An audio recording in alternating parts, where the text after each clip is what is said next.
Welcome to the Don't You Worry podcast. We're your hosts, Briley and Britton Caldwell, and we're here to say, don't you worry, through stories, encouragement, and joy. Be sure to like and subscribe so you don't miss an episode. So sit back, relax, and enjoy today's conversation. Hey guys, welcome back to this week's episode of Don't You Worry. This week, Britton could not be here because she's not feeling the best, but I have my friend Georgia on the podcast. Hi guys. It's so exciting. Would you like to tell us a little bit about yourself? Yeah, so my name's Georgia. I live in Knoxville, Tennessee. I grew up in church with Briley and Britton, and so I've gotten to know them really well, and it's crazy how grown they are. I'm not a fan, but I'm actually a NICU nurse at Children's Hospital in Knoxville, so that's basically what I've been doing, just working. I just got out of school and got my bachelor's, so I went to Roane State and then UT after that, so yeah. Yes, that's so cool. Was that something always you wanted to do, or was this kind of like an interesting process on getting to be a NICU nurse? So I actually, as like a freshman in high school, I had never wanted to go to the medical field. I was like, I don't like throw up. I can't do that kind of stuff. I was like, But then I was like, man, I really love babies. I really love being able to cuddle them and like comfort them. And I love comforting people in general. So I was like, well, let me pray about it. But I had always been interested since about freshman year of high school. And then the rest was the Lord, because I would not be there if it were not for him. So that's super cool. How was the school process on like training or like going through college to be a NICU nurse? Yeah, so it was rough. So, nursing school, a lot of people know it's one of the hardest schools to go through besides like medical school and some other things. But so it was definitely hard. I was one of those that was not good at tests. So I always struggled like comparing myself to others, like, oh my goodness, she is mad because she got a 95 and I'm over here like barely passing. And so I think I definitely struggled there, but the Lord got me through it. He was just like, you got this. I'm doing it. Like, you're good. So I just had to keep reminding myself of that during school. Yeah. What does your like day-to-day job look like now, like as a NICU nurse? So basically we go in, we get a little huddle, like a little report as a group. And then I go and it's 1 to 3 babies. So you get 1 baby if it's more critical, 3 babies if they're more like learning how to eat, and then they'll go home. So my day consists of getting to get their vital signs, making sure there's no changes in their status. And, with more critical babies, it's a lot more. You get more meds, you do all the things. So, but I absolutely love it. Yeah. So that's awesome. What's your favorite part about your job? There's a lot. There's the community. Yes. I have a great work staff. There's so many great coworkers that a lot of them I've actually learned to love the Lord, and so I'm able to kind of get to know them and like become great friends with them. But also definitely the babies, getting to cuddle them, love on them, also getting to care for the parents, like the families, because they're going through one of the hardest times in their lives. And so I believe God's kind of equipped me and the rest of the staff to be able to comfort them in those times and just take care of their baby. That's so cool. Great. We've had a family at church recently that had a baby over the summer, but then like immediately had to get rushed to the NICU. He was born with no blood.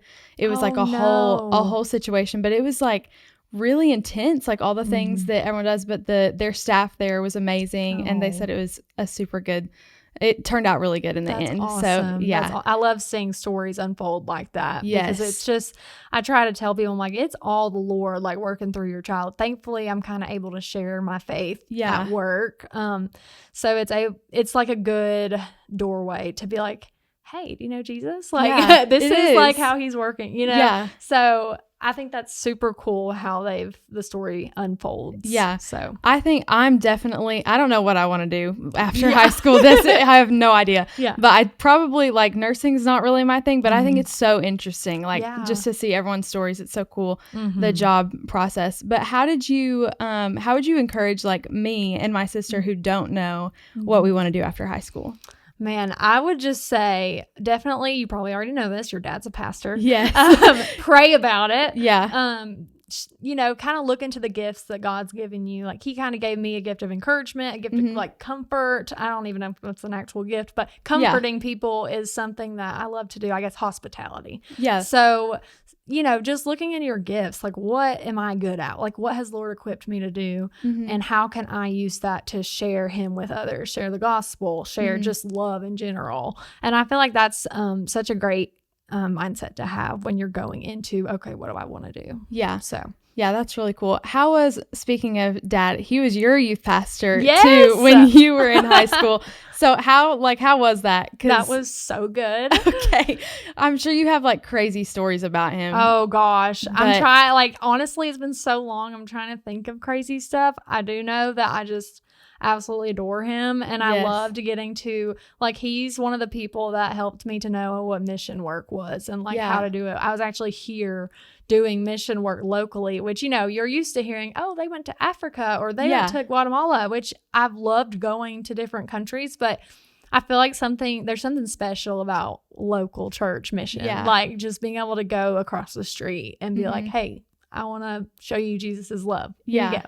So yes, I think it's so cool too that we went to church together. But me and my sister were little. When we looked up to you guys. Aww. I remember we were talking because I was telling my sister about this interview today that she had to miss out on. But I was like, do you remember when Georgia and her sister babysat us? I don't remember if you know that. I feel like I do remember. But I was like, we completely remembered it. Like some things are totally blur. But I was like, I totally remember we were watching a movie with them. We were playing card games, and we just thought you guys were the coolest people ever. Well, you guys were the coolest too. So I was like, they're so little, and now they're so big now. So it's crazy. I know. And now we're both in high school. So what was your high school experience like? So I had a great high school experience overall. I went to Gibbs High School, and it was, we've lived there our whole lives. We went to Gibbs Elementary. Our mom was a teacher. So it was great for us. I do know, there's struggles along the way.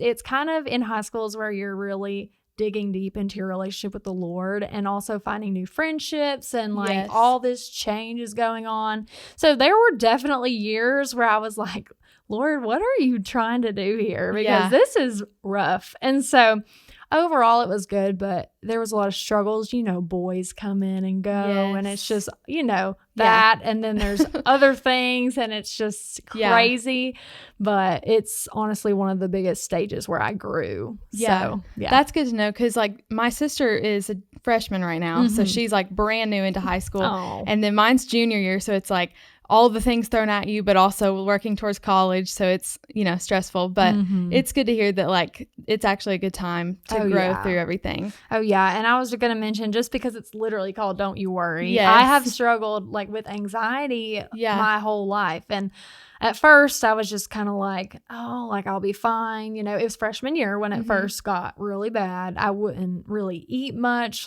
My stomach would hurt all the time because I was just what is happening? Why do I feel this way? Yeah. And so I struggled with it for a long time, especially in high school. It wasn't actually until college that I finally was like, okay, Lord, I'm just going to give it to you. I would go back to Matthew 25 or Matthew 6:25 through 35 and just read through those verses. Do not worry about your life. Do not worry about he doesn't worry. The birds doesn't, you're going to cut that out. What is it? The birds. If he feeds the birds, then you're so much more. Yes, how much more does he love you? Yes, that's the one. I got there eventually. It's in a song, so that's the only reason.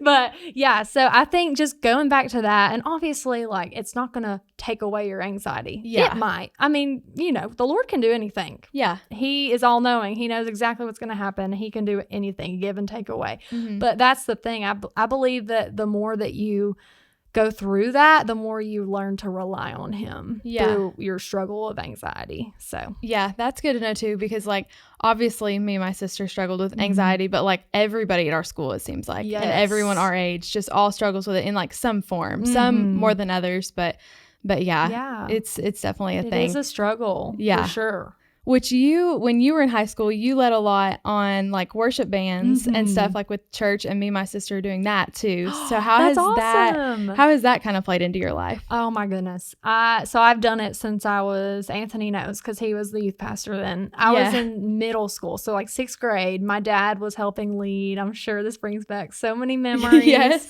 But dad helped lead. And so, he kind of had to like drag me up there one night because I think I was still in 5th grade. So I was just like, I'm not doing that. Like I already had that anxiety building up. Yes. So he finally dragged me up there and I sang and everyone loved it. And I was like, what? Like, I'm not that good. Yeah. And then I finally learned to kind of build up confidence because I'm like, my dad would remind me, the Lord gave you that gift. Like, you're supposed to use that to glorify him. Don't be scared. Like, these people absolutely love it and they know that you're doing it for him. And so I've done it since I was little. I still do it now, and I absolutely love it. And I think it's so vital to use the gifts he's given you. I think that's so cool. I picked up guitar a little bit this summer because I wanted to like lead like the whole band too, because we had a really great girl that was doing it, but she went off to college. So I was like, somebody needs to step up and do this. So I'm trying to do that a little bit, but it's definitely nerve-wracking to do it the first few times. I mean, it's definitely like, I love doing it, but it is a little nerve-wracking. Oh yeah, it definitely is. It was for me too. Like because I play guitar as well, and so it was super hard for me to get started with that and just singing in general. The more I was up there, the more calming I would get, but you're always gonna have those jitters when you get on stage. So that's normal. I don't know if your dad's that way when he preaches, but that's definitely how I am. Even if you're comfortable singing, it's something that's cool that I want to share is just every time I would get up there, and sometimes you would get up there for the wrong reasons. And that's something that's hard to admit, but sometimes it's like, oh, like I want them to hear me. Like, and that's how it was sometimes at the beginning. Now I've kind of grown out of that. But whenever you're up there and you start singing to the Lord, he took all of that anxiety from me. Like I would like have my heart pounding out of my chest. I felt like I was going to get sick. I was so scared. And as soon as I started singing, like he brought this calm and I was like, that is miraculous because I could not be doing this without that. So I knew that was him.